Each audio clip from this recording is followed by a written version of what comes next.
All right, let's move on to Pam, the principal's report. Okay.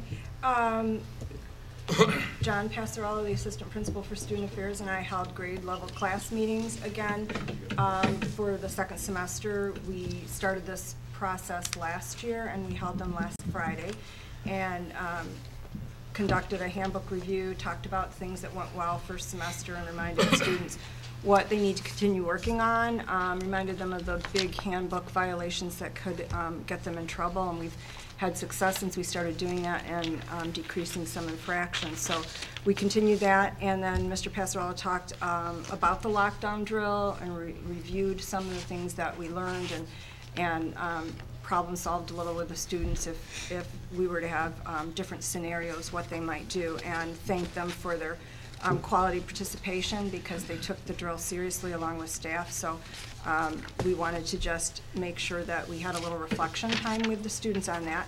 And then I spoke to them a little bit about the growth and the fixed mindset and setting goals for second semester and how they can change either their attitude, their behavior, or their academic performance, and gave them real student examples in order to hopefully motivate them that it's both worth it to make a change and that they actually, it's possible and they can do it.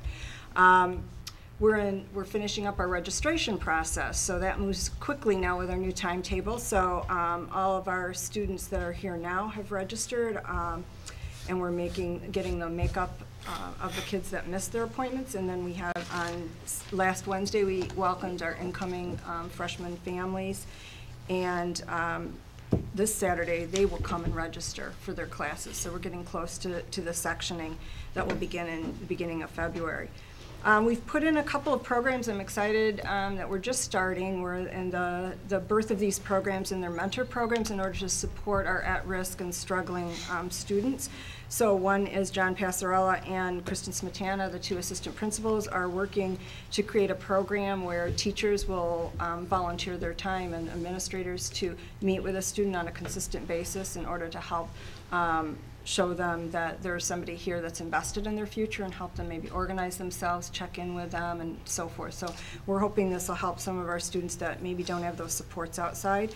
And we also have Neil Dugetti, who is our assistant and a science teacher, but he focuses on the freshman class. He's working with Kristen Hughes, who's academic support with freshmen.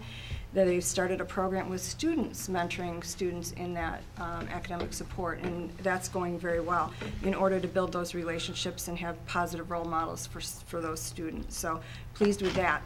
And our student services department has planned another parent, family, and community event with Rosecrans. They came last year and did a very well received and well attended presentation on prescription drugs, and this year they're coming back talking about it's going to be high price, understanding the reality and cost of substance abuse in our community.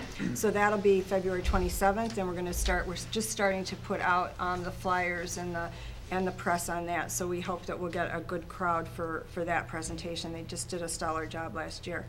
This Friday we have an Institute Day, and we're doing professional development on PARA and SB7 again, Common Core State Standards and the Danielson model, and some technology sessions. And then I wanted to inform the board of what I've told a lot of people about, and that's the 5 Essential Survey that is going to be done in the state of Illinois this year. I mentioned to you how they're doing a new report card, which will come out October of 2013, and that's an interactive school report card. It's going to look entirely different from the report card we're used to. And one part of the report card is that it will give you school climate survey information, data on that. And so the reform legislation required this in 3 different areas. Senate Bill 7 required that students grades 6 through 12 and teachers, all teachers in the state of Illinois, will give feedback on their schools.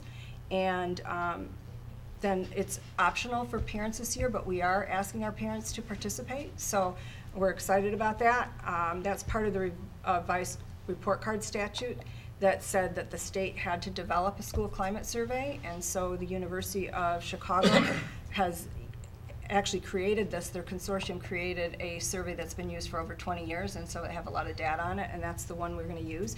It's called the 5 Essential Survey, And what it measures are what they call the 5 essentials: effective leaders, 1, 2, collaborative teachers, 3 is involved families, 4 is a supportive environment, and 5 is ambitious instruction. So they'll ask everybody in different stakeholder groups, the 3 stakeholder groups, the teachers, the students, and the parents, to basically give feedback on the school in order to help us in our school improvement efforts. So some of that will appear on the school report card. They haven't been clear which pieces, so I wanted you to be aware of it, and I will give you a packet of some information that Kevin could share with you in the future, but I did talk at the PTO about it. I talked to the students in the assemblies about it, and I talked to the faculty at a faculty meeting, and I wanted to make sure you were aware of it as well. Thank you. So. Thanks. Any questions for Pam?